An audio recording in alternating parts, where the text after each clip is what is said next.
Metro Jaya kembali menangkap 2 tersangka kasus tindak pidana perdagangan orang. Dari penangkapan ini, petugas berhasil menyelamatkan 5 wanita yang hendak dikirim ke luar negeri. Direktorat Reserse Kriminal Umum kembali menangkap pelaku kasus tindak pidana perdagangan orang. Dari kedua pelaku yang ditangkap, salah satunya merupakan wanita lansia berusia 61 tahun. Dari penangkapan ini, polisi juga berhasil menyelamatkan 5 orang wanita yang akan dikirim sebagai pekerja ilegal MKE luar negeri. Pihak kepolisian juga menyebut kedua pelaku HCI dan A sudah mengirimkan 80 TKI ilegal ke beberapa negara seperti Singapura dan Arab Saudi.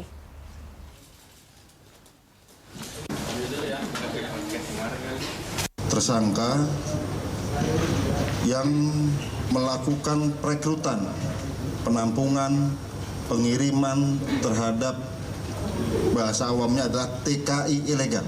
Hasil pemeriksaan kita, salah satunya adalah memanfaatkan posisi rentan daripada korban. Mereka memiliki jaringan sampai ke daerah-daerah.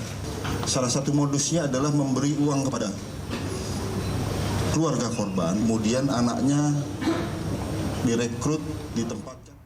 Iya, pemirsa, kasus tindak pidana perdagangan orang atau TPPO kian sulit diberantas. Intimidasi dan sogokan kepada korban pun kerap terjadi. Para pelaku tindak pidana perdagangan orang atau TPPO dinilai melakukan aksinya secara terorganisir. Intimidasi dan sogokan pun kerap terjadi hingga membuat para korban enggan untuk melapor. Hal ini diungkapkan oleh Alun Brahmasanti selaku kuasa hukum TPPO atas nama Daenah.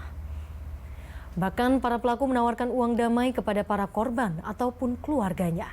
Cara lainnya, pelaku TPPO mengajak korban untuk melakukan mediasi secara sepihak. Dan saya dengar dari Ibu Kanit memang Ibu agak cemas nih sekarang. Ya. Ya, lantas bagaimana kasus tindak pidana perdagangan orang yang terjadi di Indramayu, Jawa Barat? Kita langsung terhubung dengan AKBP Fari Siregar, selaku Kapolres Indramayu. Pak Fari, selamat malam. Selamat malam, Mbak. Ya, Pak Fari, benarkah di sini ada intimidasi yang dialami oleh korban Daenah dalam aksi TPPO yang dilakukan di Indramayu? Kalau intimidasi berupa ancaman kekerasan, sampai saat ini kami belum mendapatkan informasi dari pihak korban. Jadi belum ada intimidasi yang dilakukan oleh dari pihak tersangka kepada korban.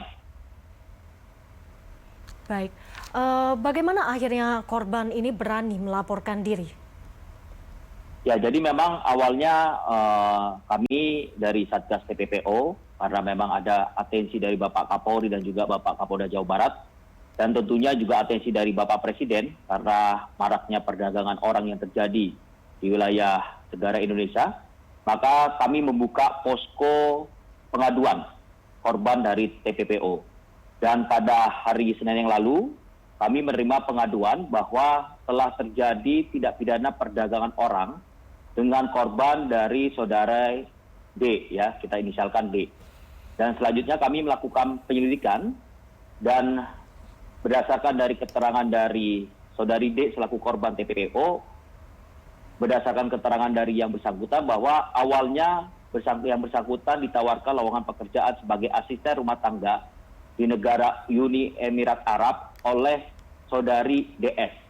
Jadi saudari DS ini sebagai petugas lapangan yang melakukan penawaran melalui media sosial. Dan selanjutnya karena tergiur dengan janji yang diberikan bahwa gaji yang diterima itu adalah 5 juta per bulan, akhirnya korban mendaftarkan diri dan memenuhi proses seperti kayak medical check up dan juga membuat paspor. Setelah berangkat ternyata gaji yang diterima tidak sesuai, yaitu hanya diberikan 1.200 dirham atau sekitar 4,5 juta pada 3 bulan saja. Dan akhirnya korban beberapa kali juga berpindah tempat majikan, dan akhirnya pada kemajikan yang keempat, korban melarikan diri ke kantor kepolisian terdekat, dan oleh polisi yang terdekat dibawa ke rumah sakit, dan setelah dibawa ke rumah sakit langsung dibawa ke kantor KBRI, dan akhirnya korban pulang ke negara Indonesia dengan biaya sendiri. Dan selanjutnya melapor kepada kami, ke pihak kepolisian, dan kami tangani sampai saat ini. Baik, bagaimana dengan pihak terlapor, pihak terduga kasus TPPO ini? Apakah sudah dikonfirmasi atau seperti apa, Pak Fahri? Kasusnya sudah kita lakukan penyidikan, sudah kita tetapkan sebagai tersangka. Dan dari keterangan DS ini bekerja sama dengan orang yang berinisial, saudara dari TR ini selaku sebagai sponsor. Dan dari hasil keterangan dari TR ini juga bekerja sama dengan IS yang bertugas sebagai korlap yang ada di Indramayu. Nah, dari S ini kita akan terus kembangkan penyidikannya dan nanti kita akan kembangkan sampai dengan siapa sebenarnya dari tempat perusahaan yang melakukan perkutan ini. Baik, apakah ada dugaan korban lain yang mengalami kejadian serupa atau bagaimana, Pak Fahri? Dugaan ada, karena pada saat kita melakukan penggeledahan ke rumah IS yang mengaku sebagai atau bertugas sebagai korlap itu, kita menemukan 40 paspor. Jadi 40 paspor ini dugaan kami adalah para pekerja migran Indonesia yang sudah diberangkatkan dan kami akan terus mengembangkan penyidikan ini. Baik, terima kasih AKBP Fahri Siregar selaku Kapolres Indramayu atas waktunya di Berita Satu Malam hari ini.